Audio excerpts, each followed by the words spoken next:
So I originally wanted to make a video stress testing switches and figured the U16 would be the perfect model for it.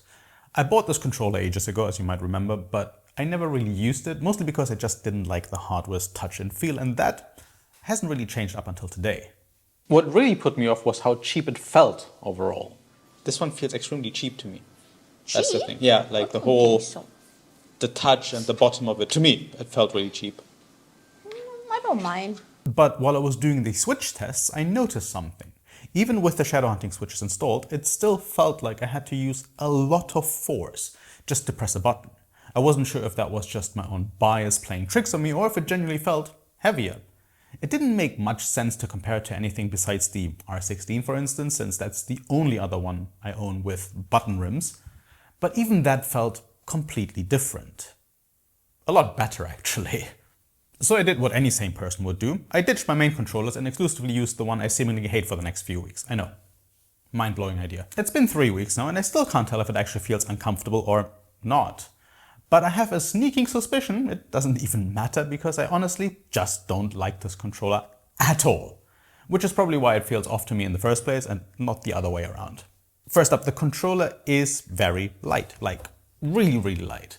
While that might be a plus for some people, as a lap player, it's a bit of a nuisance because the controller simply won't stay in place while I'm playing with it. For some reason that sounded really wrong in my head. Then there are the switches. Even with the fastest ones I had lying around, again, the shadow hunting switches, I'd still need something with even less resistance or travel distance to make this feel even remotely comfortable for me. As per usual, I tested the controller on Street Fighter 6 on both Steam and the Switch 2. That way the difference in input delay doesn't create any hallucinations about what's actually happening versus what I just imagine is happening. Which, you know, with bias comes a lot of BS, which you'll see in a lot of other reviews too.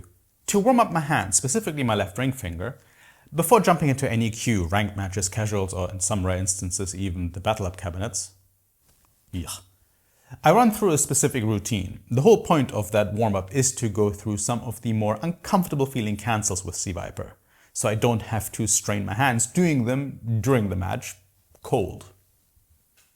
I mean, it makes sense, right? That's why we call it warm-up. How uncomfortable they feel obviously depends on your own button layout, but for me, this series of inputs does the trick. I can do this relatively comfortably on both PC and Switch 2 at this point, using both the M Ultra Gen 2 and the S16. With the U16, however, and keeping in mind every controller just mentioned uses the exact same switches, not only did I keep messing up the inputs, but my left fingers would start cramping up over and over again. And not just a little bit, I mean like literally painfully cramping up.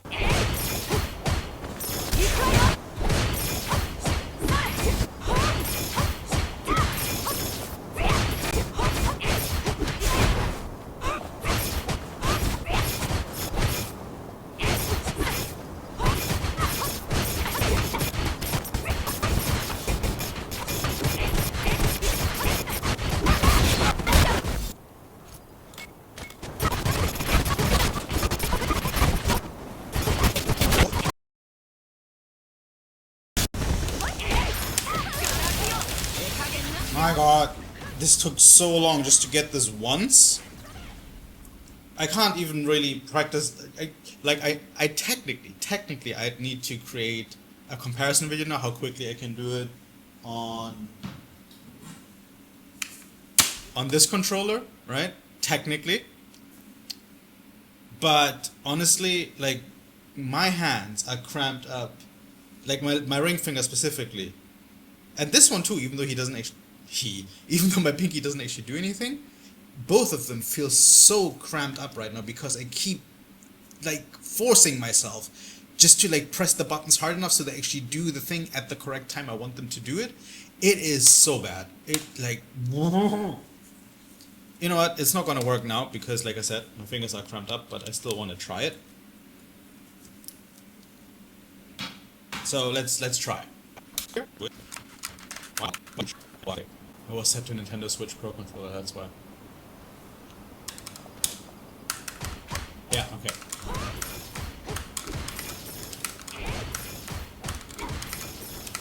Okay, I'm still... Yeah, because I'm still used to the inputs from the other one now. So that's why that's why this keeps happening. But Yeah.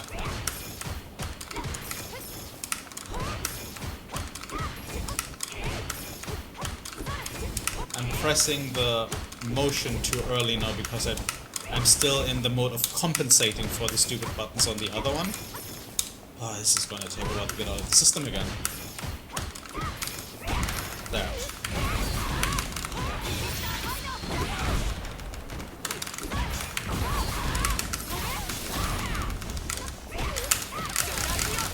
Right, this usually doesn't take me this long on this controller, but just in comparison, right? Like, my hands are already cramped up because of the other controller, and now, even with that, I was able to get this done on this relatively quickly. So the differences between those two controllers, the difference between those two controllers really is that this one, when I do this, I warm my hands up. With this one though, with this piece of crap, right? I'm not warming my hands up. I basically make them unusable for the next 2 hours or something, because like I said, they feel cramped up now. So if I were to jump into rank now, nothing is gonna happen.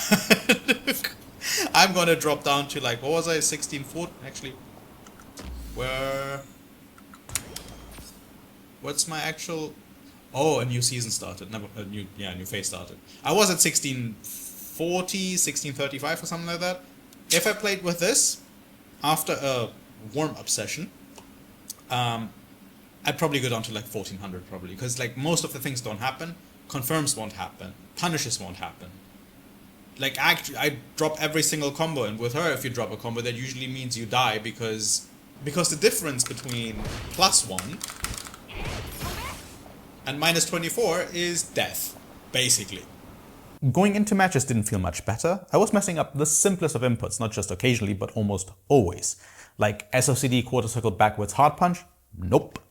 Standing hard kick into a super jump cancels level 1? Nope. Dash into crouching hard punch to thunder dash feint? Also no. The list actually goes on, but these three are the three things I do quite often. So if those fail, it means my entire match is failing. And these are all things that aren't exactly hard to do either. You learn them once and you're good to go. And usually you can even swap controllers freely without too much hassle. In this case though, it just all kind of feels uncomfortable. This isn't really a revisit like my last 3 videos, but I think I'll have to redo the switch test video because I don't think I can upload it based on the data I collected with this controller.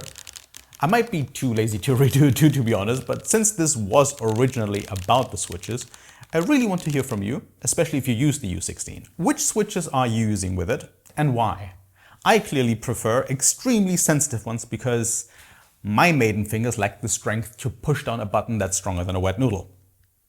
But if you know any switches that would fix this problem for me on this controller, I'd like to give it another go. It's not like I need this controller to work. I kind of forgot I even had it until I wanted to make a video testing switches, but I'd like to get some use out of it at least. All your input is more than welcome, and if you don't feel like typing it out, just spam the potato emoji. This is and always will be treated as an in-depth and highly intelligent interaction in my books.